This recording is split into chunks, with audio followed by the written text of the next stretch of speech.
Доброго времени суток, друзья! Во время чихания человек, пусть на долю секунды, но закрывает глаза. Почему это происходит? А перед просмотром подписывайтесь на канал и не забудьте оценить ролик.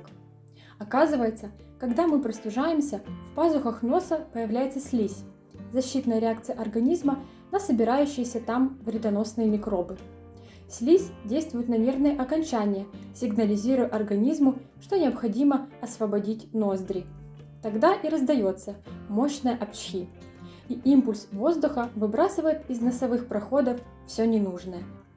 Точно так же мы с вами чихаем, когда в носу скапливается пыль, частички дыма или какие-нибудь иные раздражители.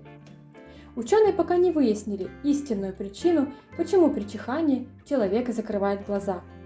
По одной гипотезе, так организм защищает глаза от микробов, вылетающих при чихании. По другой, это часть общего рефлекса, ведь при чихании сокращается много мышц не только в носу и на лице, но и по всему телу. Также бытует мнение, что во время чихания в голове повышается давление. Если бы глаза при этом инстинктивно не закрывались, они могли бы выскочить из глазниц. Всем спасибо за просмотр. Если вам было интересно, подписывайтесь на канал и не забудьте оценить ролик.